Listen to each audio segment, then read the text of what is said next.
Fight the forces of evil. I think I'm gonna have to copyright that. This shit done got real.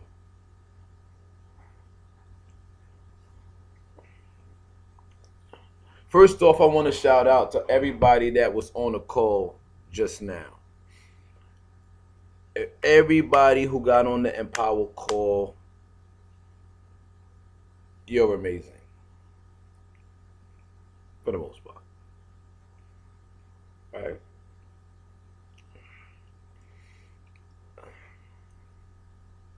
See, there's a lot going on in the world, right? And what world? You know, to bring it down a little bit, we could talk about in the world of direct sales, network marketing, so to speak. Okay? Even you want to say MLM, you can say that as well, right? I'm not gonna play like word semantics with you guys today. Okay? And what I mean by a lot is going on, there's a shift, right? And why is there a shift? Because like my friend, my brother from another mother, nature, my brother from the same mother, nature, or my brother from the same mother earth, right? Because see, here's the thing. I want to bring that up because he's what you would call white, right? And I'm what you would call black, right? Yeah, we got people who want to be like, don't mess with white people and things of that nature, right? Then why you got a Facebook account? Get off Zuckerberg Facebook. Get off, what's your man name? Google man. Get off his Google. Who owns Yahoo? I don't even know. Okay? Turn the lights off, right? Stop driving your car. Take all your clothes off. Like, let's not play the stupid games, okay? Let's open our mind's eye, okay? We have way bigger fish to fry than to be, no pun intended, than to be worrying about somebody's racial background. Dr. King told y'all that in the 60s, right? Right? Oh, y'all don't rock with Dr. King, right?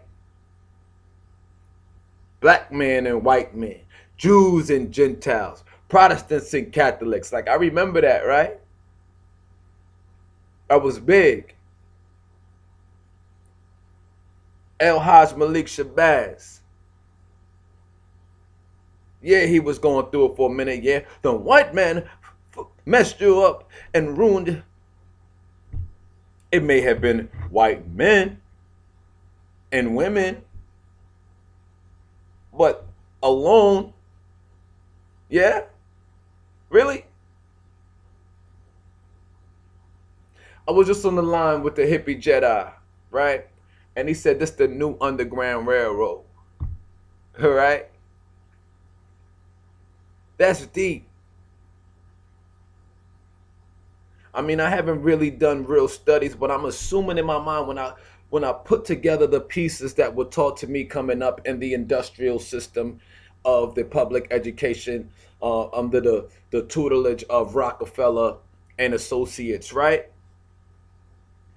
Under that structure, that edited dictation, that education that they put over the top of our heads, you go, because at the end of the day, who knows how far we would have gone if we were allowed to grow in a natural environment that was conducive with our nature and be able to express our true gifts and talents, right? And have that be recognized by those with true wisdom. You know, be able to point out, okay, you I'm good at this, and you got this, and you got this, and help you bring that up out of you, right?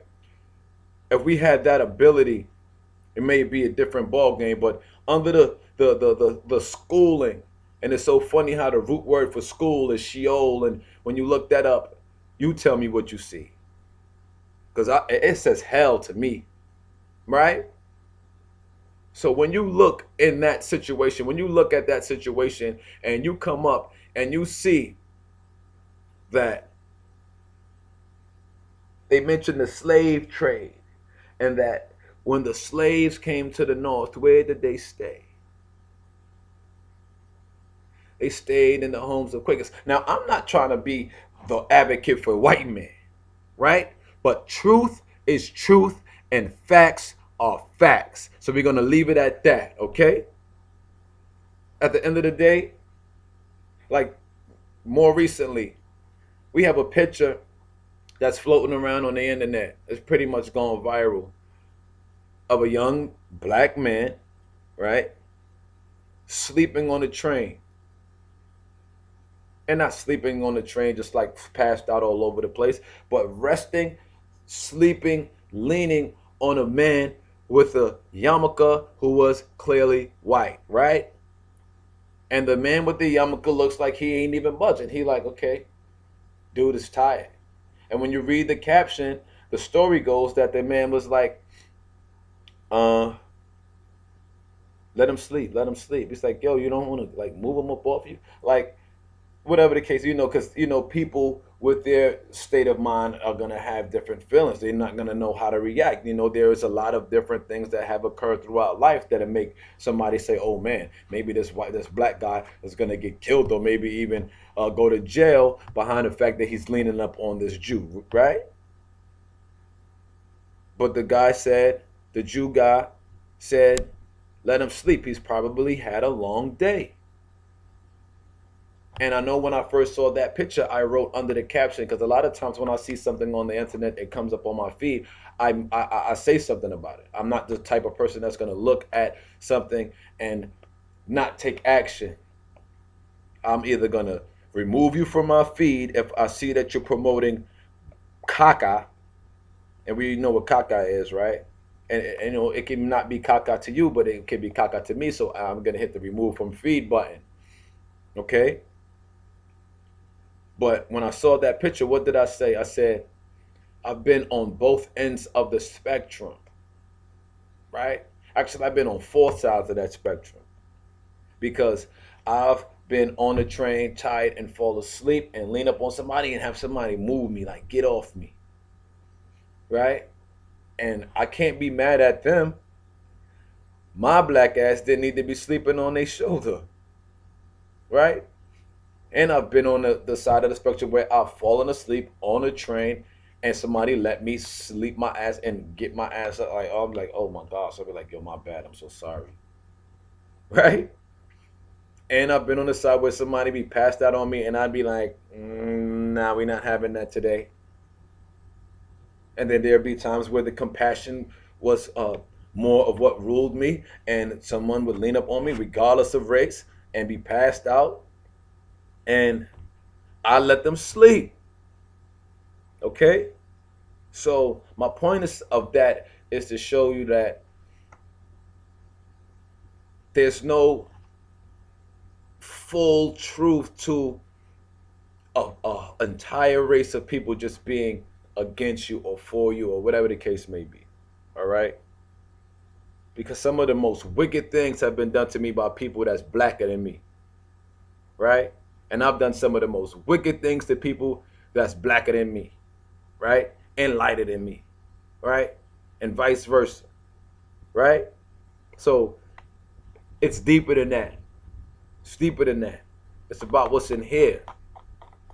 If in here is not right, then in here can't be right. And what's crazy about that is outside can't be right to the one who's not right in here, because your vision is going to be impaired. That rhymes, right? It comes naturally. We on 9 minutes and 55 seconds. I'm off this. I don't even remember what my point is, but if you understand where I'm coming from, leave a comment or something below. Right? My point is that today is a day for you to make power moves, for you to advance your whole lifetime, your whole life situation. And that's what you have the ability to do right now today. You have the ability to stand on your own soapbox, share your story, share your passion, share your niche, share your business, and create a stream of income for yourself to create freedom. The new Underground Railroad is right here. It's in here. Is it in there? You can click on a link. You don't have to. Those that already know what time it is will click. If you don't know what time it is, put a comment in the box. Share it with somebody.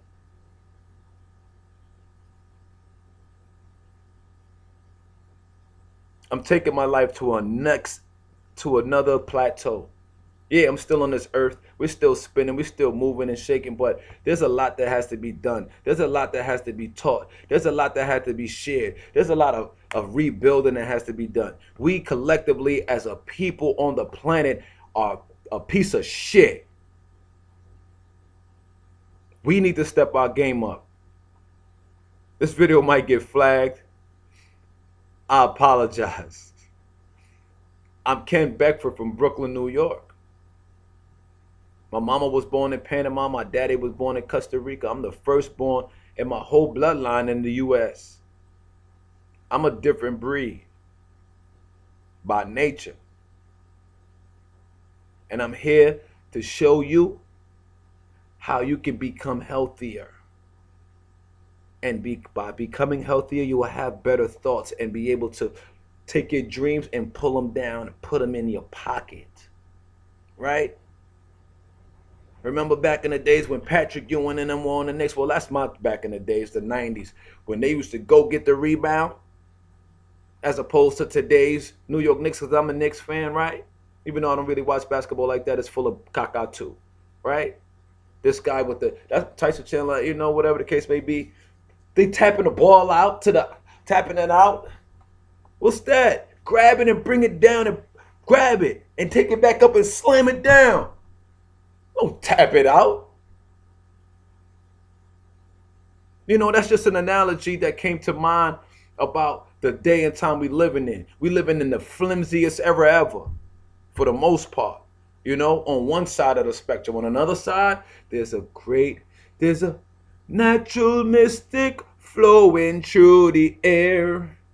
And if you ain't in tune with that, your whole perspective is whack. That's just the facts. And that rap too, right? And this is a rap 3. Ken Beckford, Brooklyn, New York.